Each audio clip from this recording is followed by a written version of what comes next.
The sun was setting on Kepler 7b. The sky turned orange and purple as the twin moons began to rise over the mountains. It was a beautiful evening, the kind that made people stop and look up for a moment before going back to their work. Yuna wiped the sweat from her forehead and put down her tools. She had been working in the ore processing building for 12 hours. Her back hurt. Her hands were dirty. But she was smiling because today was payday. She walked out of the building and saw her older brother Taiho waiting for her near the entrance. He was leaning against the wall, cleaning grease from his fingers with an old rag. Taiho was a mechanic. He fixed the big machines that dug into the planet and pulled out the valuable metals that Earth needed so badly. Long day? Taiho asked. Always, Yuna said. But I saved another 200 credits this month. If I keep going like this, we can go back to Earth in 3 years. Taiho laughed. 3 years? You said 2 years last month. Prices went up, Yuna said with a shrug. Everything always gets more expensive. But we will get there. I promise. They walked together through Outpost Myra. It was a small place. Only about 200 people lived there. Most of them were miners and engineers from Korea who had come to this distant planet to make money. The buildings were simple metal boxes connected by covered walkways. Nothing fancy. Nothing beautiful. But it was home. Yuna liked it here. The work was hard, but the people were good. Everyone helped each other. When old Doan broke his leg last year, the whole outpost took turns bringing him food and helping him with his work. When little Hana's parents got sick with the fever, everyone donated medicine. That was how they survived out here, so far from Earth. They took care of each other. Taiho and Yuna reached their small room in the housing block. It was tiny. 2 beds, a small table, a cooking unit. But it was clean and warm, and that was enough. I'm going to take a shower, Yuna said. Then let's get dinner at the cafeteria. I heard they have real chicken tonight. Real chicken? Taiho raised his eyebrows. On this rock? I don't believe it. Well, real-ish chicken, Yuna admitted. But better than the protein paste. She was about to go into the bathroom when she heard it. A sound she had never heard before. It was deep and loud like thunder, but it did not stop. It kept growing louder and louder until the walls began to shake. What is that? Yuna asked. Taiho's face had gone pale. He ran to the small window and looked up at the sky. His whole body went stiff. No, he whispered. No. Yuna pushed him aside and looked. Her heart stopped. A ship was coming down from the sky. But it was not a human ship. It was black and shaped like a blade, with sharp edges and red lights glowing along its sides.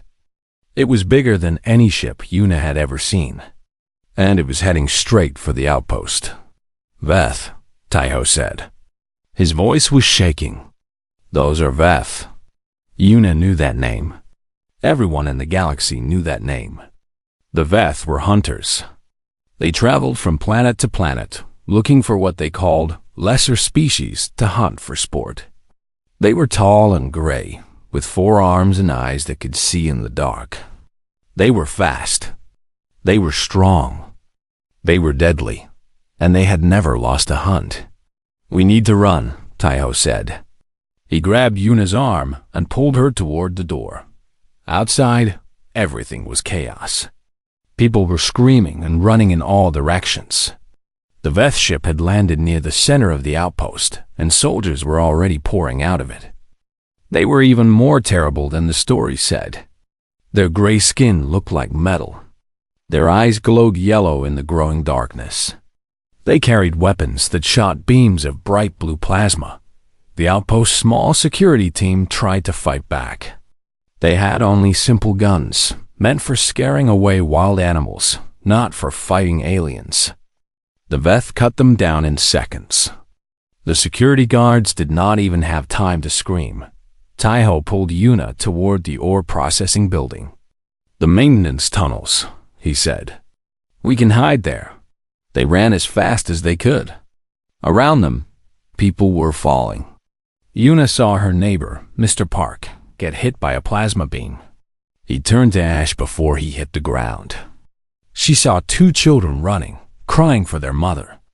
A Veth soldier shot them without even slowing down. Yuna wanted to stop. She wanted to help. But Taiho kept pulling her forward. They reached the building and ran inside. Taiho led her to a small panel in the wall. Behind it was a maintenance shaft, barely big enough for a person to crawl through. "Get in," Taiho said. "Go deep. Don't come out until..." A plasma beam hit him in the leg. He screamed and fell to the ground. Behind him, a Veth soldier was walking toward them, weapon raised. "Go!" Taiho shouted. "Yuna, go now!" Tears were streaming down Yuna's face, but she did what her brother said. She crawled into the shaft and pulled the panel closed behind her. Through the small gaps in the metal, she saw the Veth soldier stand over Taiho. It looked at him for a long moment, then turned and walked away. Taiho was alive, but badly hurt. Yuna crawled through the darkness. She did not know where she was going. She just kept moving, away from the screams and the fire and the death. After what felt like hours, she found an opening and dropped into a storage room. It was dark and quiet. For a moment, she thought she was alone. Then she heard crying Dot in the corner of the room. A small girl was hiding behind some boxes. It was Hana, the 12-year-old whose parents had been sick. Her face was covered in tears and dust. "Yuna?" Hana whispered. "Is that you?" Yuna ran to her and held her tight. "I'm here. I'm here." "My mom and dad," Hana sobbed. They. "I know," Yuna said. "I know." A door opened on the other side of the room.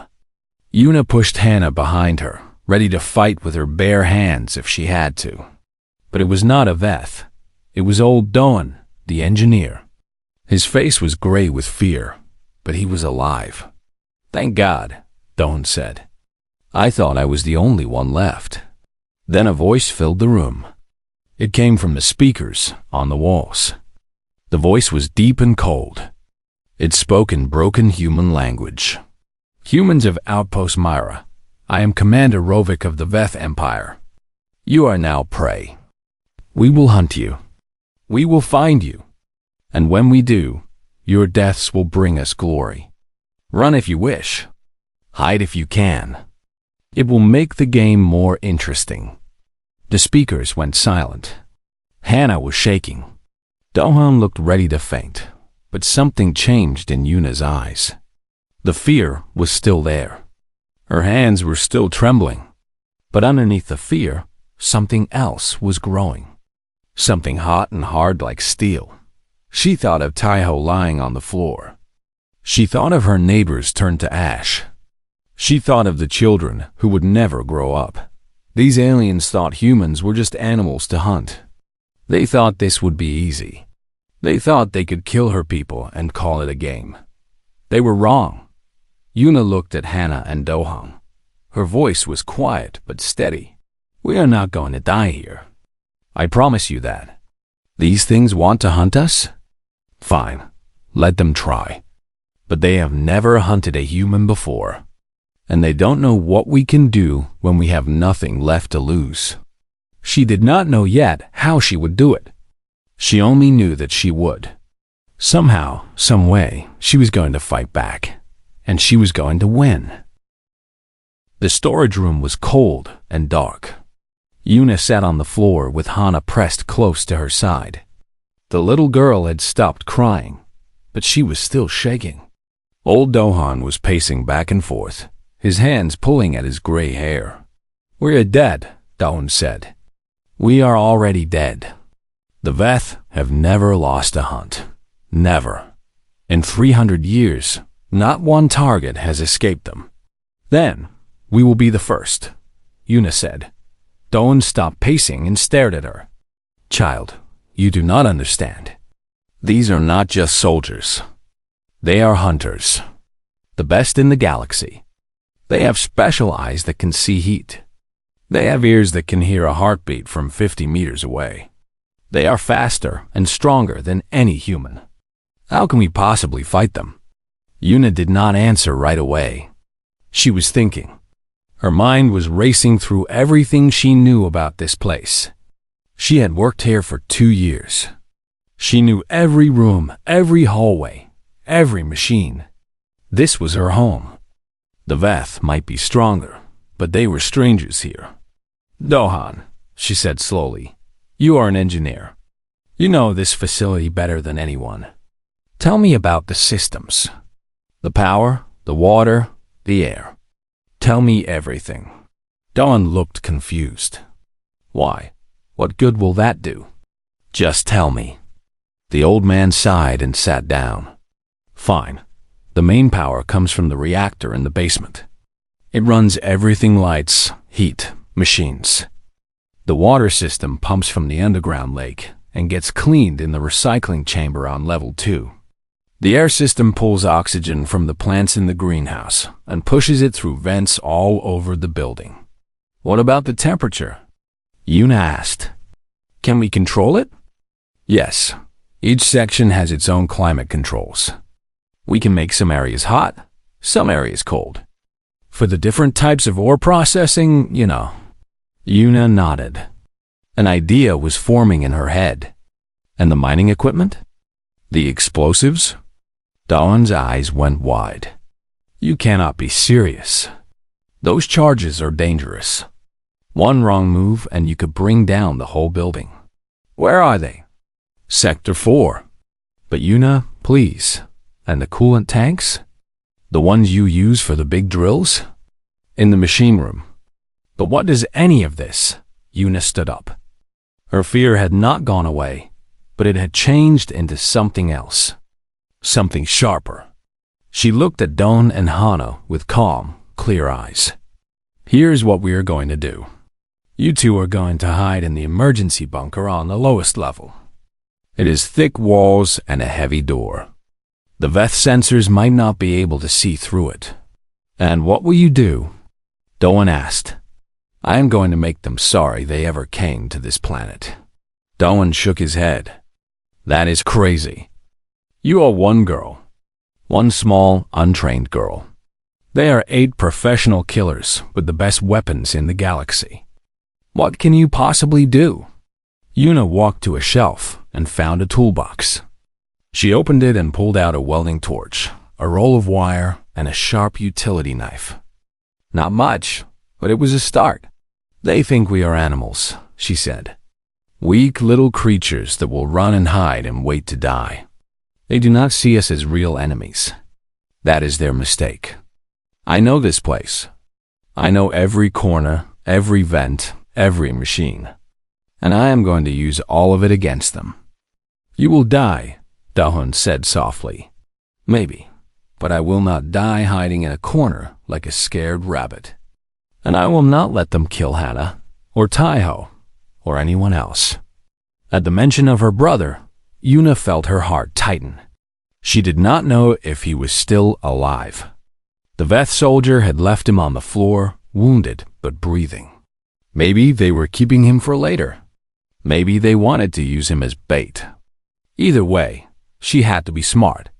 She could not just run in and try to save him. She needed to thin their numbers first. Hana grabbed Yuna's hand. Her small face was pale, but there was something in her eyes that had not been there before. Something like hope. "You can really beat them?" Hana asked. Yuna knelt down and looked into the girl's eyes. "I am going to try my very best. And while I am doing that, I need you to be brave. Can you do that for me?" Hannah nodded slowly. "Good. Now go with Dawn. Stay quiet. Stay hidden. And no matter what you hear, do not open that bunker door until I come for you." Dawn put his hand on Yuna's shoulder. "You are brave, child. Foolish, but brave. I wish I could help more." "You already helped," Yuna said. "You told me about the systems. Now I know how to hurt them." She led them through the dark hallways, moving carefully and listening for any sound. The building was quiet now. Too quiet. She could hear her own heartbeat in her ears. Somewhere in this facility, 8 alien hunters were searching for prey. They had heat sensors and night vision and weapons that could turn a person to dust in a second. But they did not know Yuna was coming for them. She found the stairs to the lower levels and guided Doan and Hana down. The emergency bunker was at the very bottom, behind a thick metal door. Doan entered the code and the door swung open.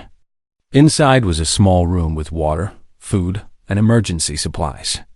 It was designed to keep people safe during mining accidents. Yuna hoped it would keep them safe from aliens too.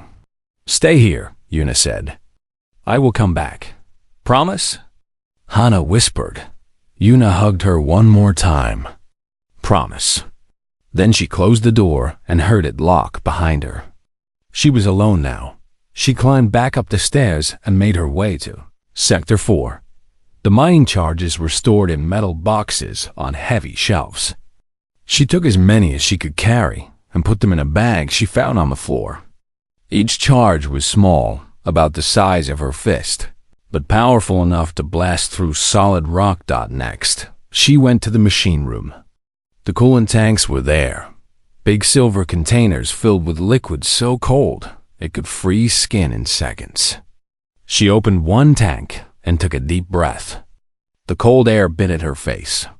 Then she did something crazy. She poured the coolant over her clothes and skin. The cold was terrible. It burned like fire. But she knew it was necessary. The Veth could see heat. If her body temperature was low enough, she might be invisible to their sensors. At least for a little while. She armed herself with everything she could find. The welding torch, the knife, a heavy wrench, and the bag of mining charges. It was not much compared to plasma weapons and alien technology, but it would have to be enough. Yuna closed her eyes and thought about her brother. She thought about Hana's tears. She thought about all the people who had died tonight. People who had done nothing wrong except be human. Then she opened her eyes and started moving. The Veth were somewhere in this building, hunting for survivors. They expected to find scared, helpless prey. They were about to learn that they had made a terrible mistake. Yuna was not prey. She was the hunter now, and the hunt was about to begin. Yuna moved through the dark hallways like a ghost. The coolant on her skin was painful, but it was working. She could feel the cold seeping into her bones, lowering her body temperature. To the Veth heat sensors, she would look like just another piece of cold metal, just another shadow in the dark. She made her way to the water recycling chamber on level 2. It was a good place for a trap. The room was full of pipes and tanks. Many places to hide. Many ways to escape if things went wrong. She worked quickly. She took one of the mining charges from her bag and attached it to a support beam near the main entrance. Then she ran a thin wire from the charge to a motion sensor she had taken from the machine room. Anyone who walked through that door would trigger the explosion. But Yuna was not stupid. She knew the Veth were smart too. They might see the wire. They might sense the trap. So she made a second plan. She climbed up into the pipes near the ceiling and found a small space where she could hide. From there, she could see the whole room. If the trap failed, she would trigger the charge manually. If it worked, she would be in position to finish off anyone who survived. Then she waited. Time passed slowly in the darkness.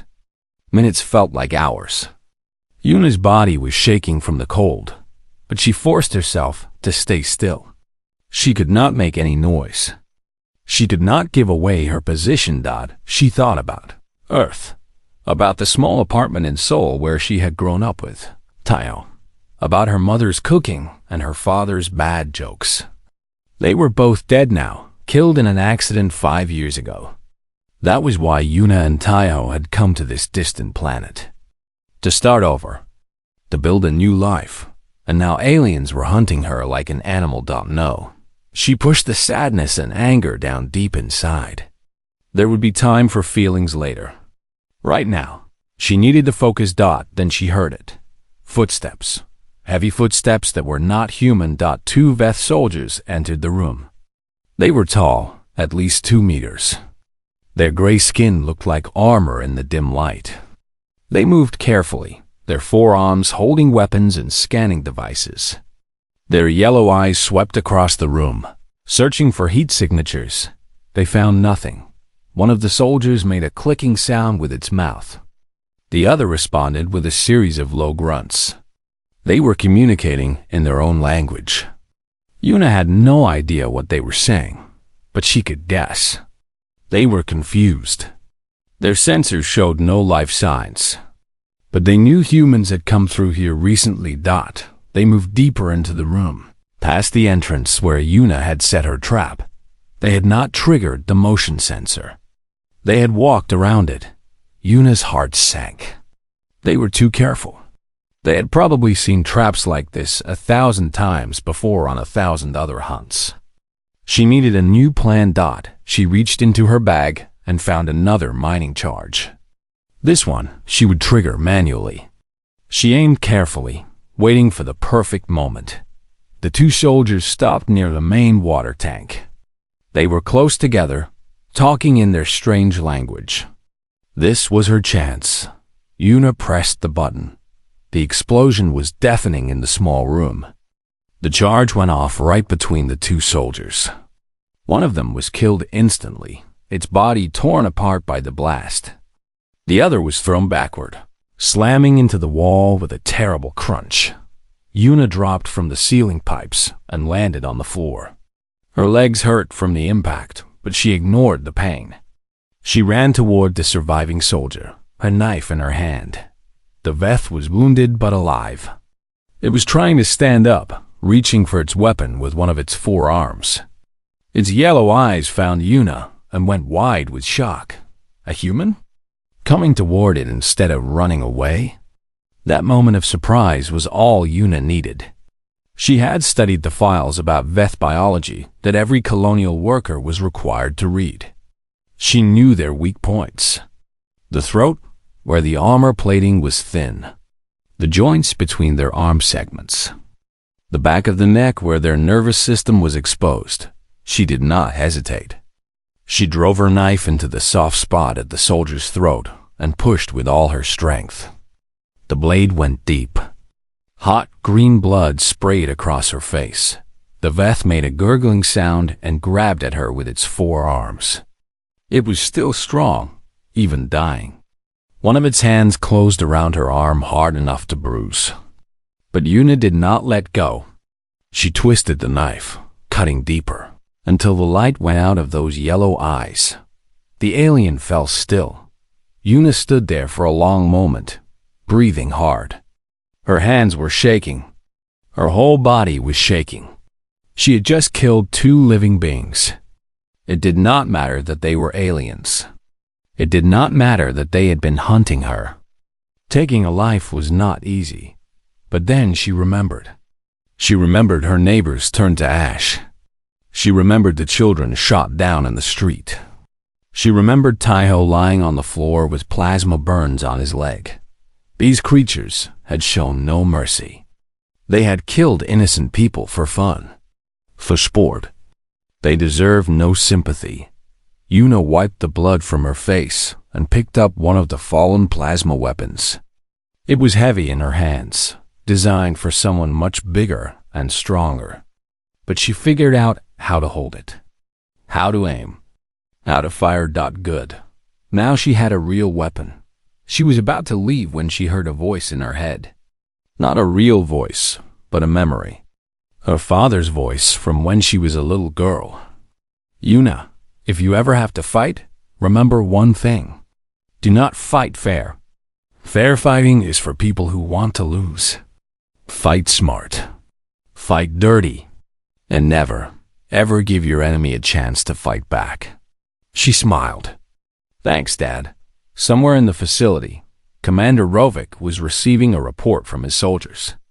2 of his hunters were dead, killed by a single human. He refused to believe it at first. Impossible. Humans were weak and cowardly. They did not fight. They ran, they hid. They begged for mercy, but the evidence was clear. 2 of his best soldiers were gone. "Find the human," Rovik ordered. "Find it and bring it to me. I want to see what kind of creature can kill a Veth." He did not understand yet. He still thought this was some kind of accident. Some lucky trap that his soldiers had walked into carelessly. He would learn the truth soon enough. In the water recycling chamber, Yuna was already gone. She had moved on to the next section, planning her next trap. She was cold, tired, and covered in alien blood. But she was alive. And 2 of the 8 hunters were dead. 6 more to go. She thought about Hannah and Doan hiding in the bunker. She thought about Taiho, hopefully still alive somewhere. She was fighting for them. For all of them. For every human who had ever been called weak or helpless or lesser. The Veth had made a mistake coming to this planet. They had made a mistake choosing this outpost. And they had made the biggest mistake of all by underestimating a single human girl. Yuna disappeared into the shadows, ready for the next fight. The hunt continued. Callan was the best tracker in the Veth Empire. He had led hundreds of hunts on dozens of planets. He had killed prey of every kind, from the fast and clever to the big and dangerous. Nothing had ever escaped him. But tonight, something was different. He stood in the water recycling chamber, looking at the bodies of his 2 soldiers.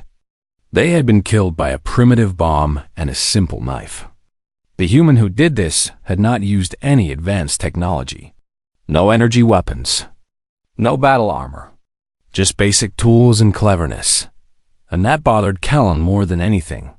"Commander," he spoke into his communicator. "The human who did this. It knew our weak points. It knew where to strike."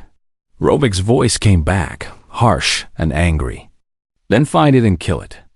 I am losing patience with this hunt." Callan looked around the room.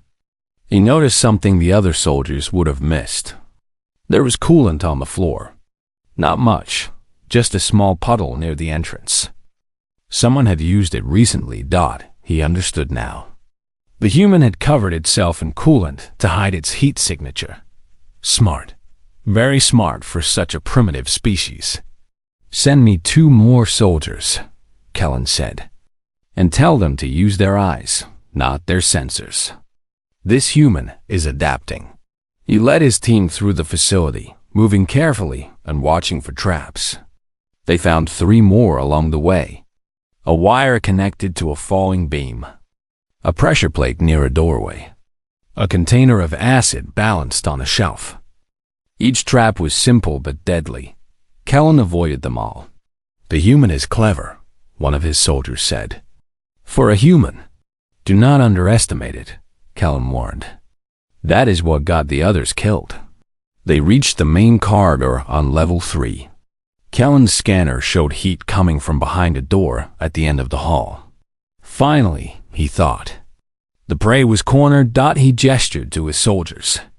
1 went left, 1 went right. They would come at the target from 3 directions at once. Standard hunting formation. No escape. Callan kicked open the door. The room was empty. But the heat source was there, a small machine sitting on a table. It was glowing red, designed to give off warmth. A decoy. Trap. Callan shouted. Too late. The ceiling above them cracked and groaned. Someone had weakened the support beams. Someone had known exactly where they would stand. Callan jumped backward just in time. His 2 soldiers were not so lucky. Tons of metal and rock came crashing down on them. One was killed instantly.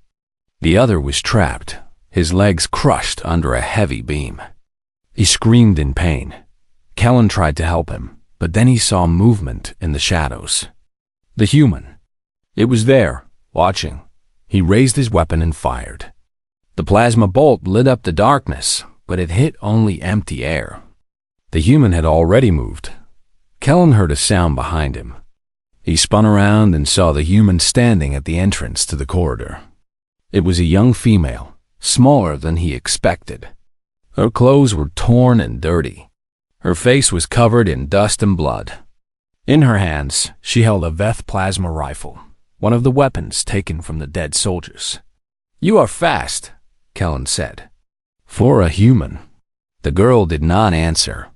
She just stared at him with cold, hard eyes. There was no fear in those eyes, only determination. Kellen was impressed. He had hunted thousands of creatures across the galaxy. Most of them cried and begged when they knew death was coming. This one showed nothing. No emotion. No weakness. "You killed 4 of my soldiers," Kellen said. "I admit I did not think your kind was capable of such things." "Your kind thought wrong," the girl said. Her voice was calm and steady. "What is your name, human?" "Yuna." Kellen nodded slowly. "Yuna, I will remember that name. When I tell the story of this hunt, I will say that a human named Yuna gave us a good chase. It will add to our glory." "You will not be telling any stories," Yuna said. "You will be dead." She fired the plasma rifle. Kellen was fast, faster than any human could ever be. He dodged the shot and charged at her. In 2 seconds, he crossed the distance between them. In 3 seconds, he had knocked the rifle from her hands. He grabbed her by the throat and lifted her off the ground. His grip was like iron. Yuna kicked and struggled, but she could not break free. "You are brave," Kellen said. "But bravery is not enough. Speed is not enough. You are still just a human. Weak, fragile, mortal." Yuna was choking. Her vision was starting to go dark, but she forced herself to smile. "You talk too much," she said. And then, with her last bit of strength, she added, "And you are standing on a pressure plate." Kellen looked down. His eyes went wide. The floor beneath him opened like a mouth. It was a maintenance hatch designed to drop down into the mining shaft below. Yuna had rigged it before the fight, waiting for just this moment. Kellen tried to jump, but he was off balance. He was still holding Yuna. His feet slipped on the edge of the hatch. Yuna grabbed a pipe on the wall with one hand. With her other hand, she punched Kellen in the face as hard as she could. It was not a strong punch. It did not hurt him, but it was enough to make him let go of her throat. He fell. Kellen screamed as he dropped into the darkness. The mining shaft was 200 meters deep. Yuna heard him hit the bottom. Then silence thought she hung from the pipe for a long moment, gasping for air. Her throat was bruised and swollen. Her whole body hurt.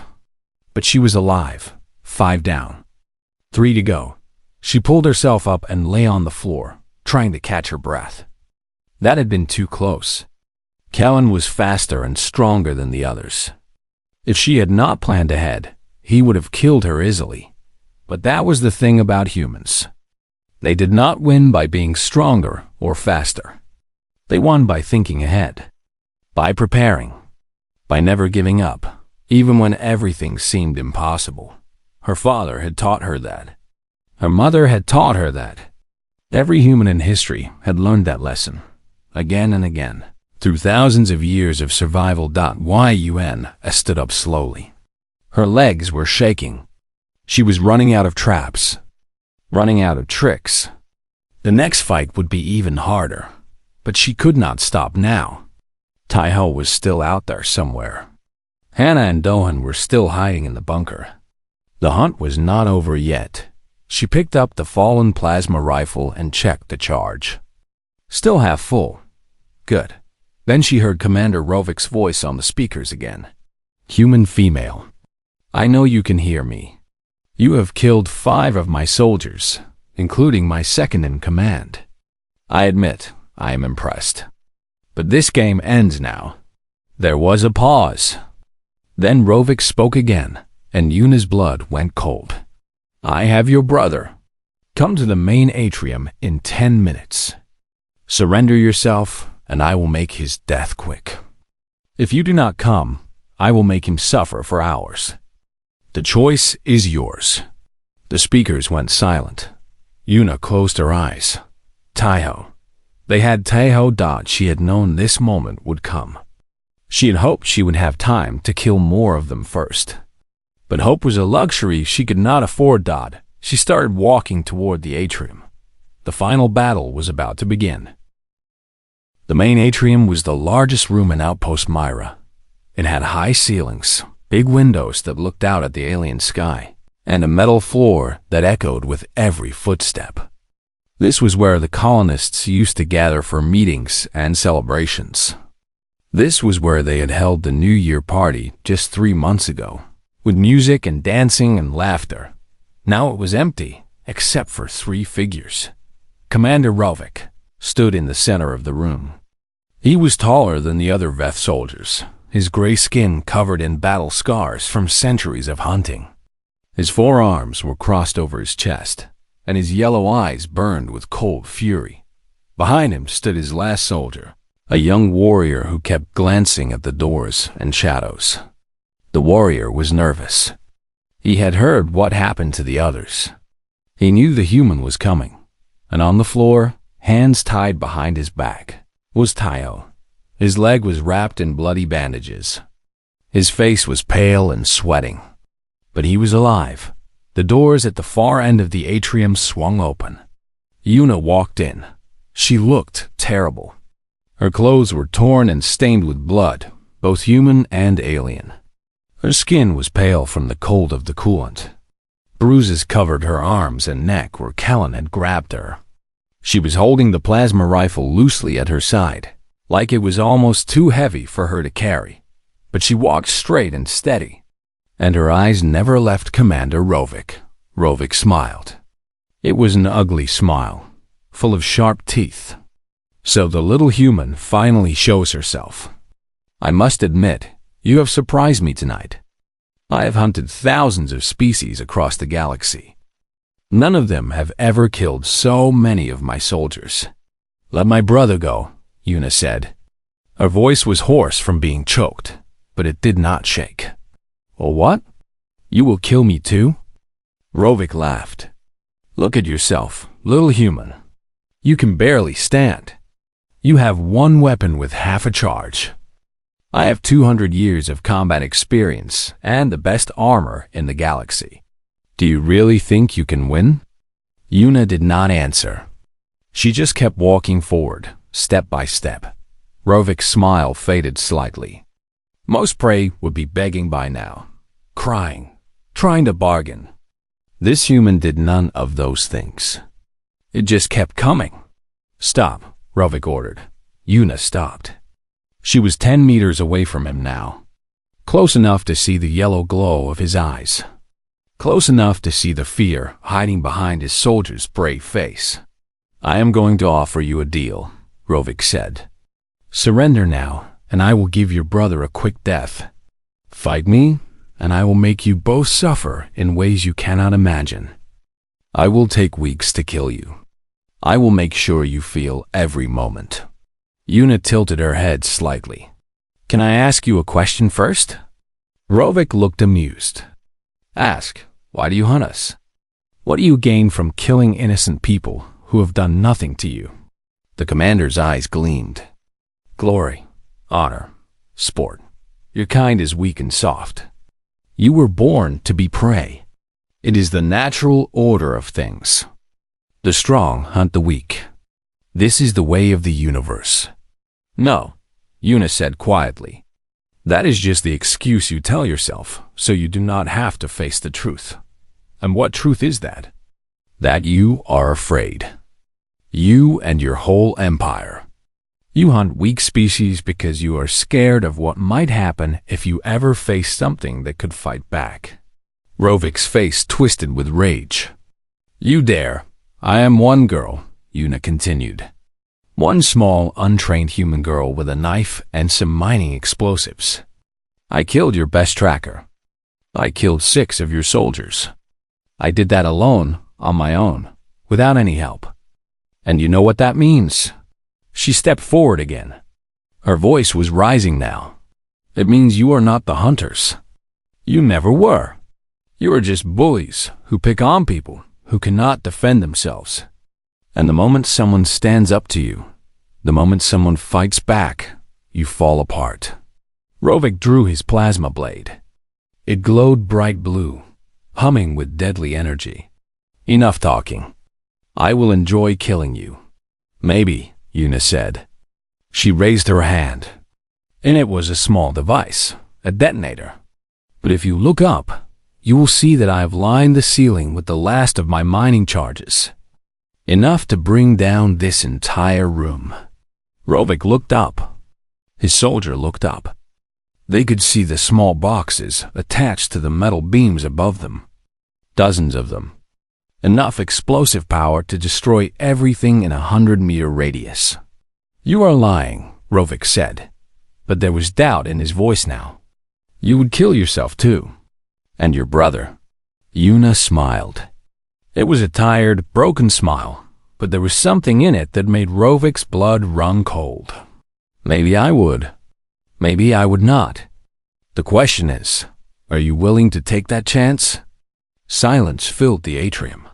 The soldier behind Rovik was backing away slowly, his weapon shaking in his hands. "Think about it," Yuna said. "If I press this button, we all die. But I am just one human. You are a Veth commander. If you die here, killed by a teenage girl from a mining colony, what will they say about you back home? What will they write in the history books?" She took another step forward. One human girl destroyed Commander Rovik and his entire squad. Not with an army, not with advanced weapons, just with tools and tricks and the refusal to give up. That will be your legacy. That will be how people remember you forever. Rovik was silent. His hand was gripping the plasma blade so tightly that his knuckles had turned pale. "Let my brother go," Yuna said. "Take your soldier. Get back on your ship. Fly away and never come back. Do that, and I will let you live. You can tell everyone this hunt was a failure. You can say the prey escaped. It will be embarrassing, but at least you will be alive to feel embarrassed." The last soldier broke. He threw down his weapon and ran for the exit, not looking back. Rovik watched him go with disgust in his eyes. Then he turned back to Yuna. For a long moment, they just stared at each other. Human and alien. Prey and hunter. Two creatures from opposite ends of the galaxy, facing each other in a dusty room on a forgotten planet. Rovik sheathed his blade. "You have won this time, little human," he said. His voice was cold and hard. "But remember my face. Remember my name. Because I will return. And when I do, I will hunt your entire species to extinction." "You can try," Yuna said. "But now you know what we are capable of. And you will never be able to forget that." Rovik walked toward the exit. He paused at the door and looked back one last time. "What is your name, human?" "Yuna." He nodded slowly. "Yuna, I will remember." Then he was gone. Yuna stood frozen for several seconds. She could not believe it. She had actually done it. She had faced down a Veth commander and made him walk away. Then her legs gave out, and she collapsed to the floor. Taeho crawled toward her, his tied hands still behind his back. Yuna, are you okay?" She laughed weakly. It hurt to laugh. Everything hurt. But she could not stop. "I'm okay," she said. "I think I'm okay." She managed to untie her brother's hands. They held each other on the cold floor of the atrium, both of them shaking, both of them crying. Outside, they heard the Veth ship's engines roar to life. Then it lifted off and disappeared into the stars. It was over. An hour later, Yuna led Taeho to the emergency bunker. When she knocked on the door and called out that it was safe, Hana burst out and threw herself into Yuna's arms. "You did it!" The little girl cried. "You really did it." Old Doan came out more slowly. His face was pale, and his hands were still trembling. But when he saw Yuna, he smiled. "I did not believe it was possible," he said. "A single human against 8 Veth hunters. But you proved me wrong. I almost died about 10 times," Yuna admitted. "But you did not," Doan said. "And that is what matters." 3 days later, a human rescue ship arrived at Outpost Myra. They found the survivors and heard their story. They found the bodies of the Veth soldiers. They found evidence of every trap Yuna had set, every battle she had fought. The story spread quickly. Within a week, it had reached every human colony in the galaxy. Within a month, every species in known space had heard the tale. One human girl, alone and untrained, armed with nothing but basic tools and her own determination. She had faced an elite Veth hunting squad and won. The Veth, who had been feared for 3 centuries, became a joke overnight. Other species began to look at humans differently. These small, soft creatures from a tiny blue world were not as weak as everyone thought. And in the years that followed, whenever an enemy thought about attacking humanity, they remembered Yuna's story. They remembered what one human could do when pushed into a corner. One day, Taiho asked his sister if she would really have pressed that button. If she would really have killed them all, including herself. Yuna thought about it for a long moment. Then she shrugged. "I don't know," she said honestly. "I hope I never have to find out." But deep down, she knew the truth. She would have done whatever it took to protect the people she loved. That was what humans did. That was what made them survive. That was what made them dangerous.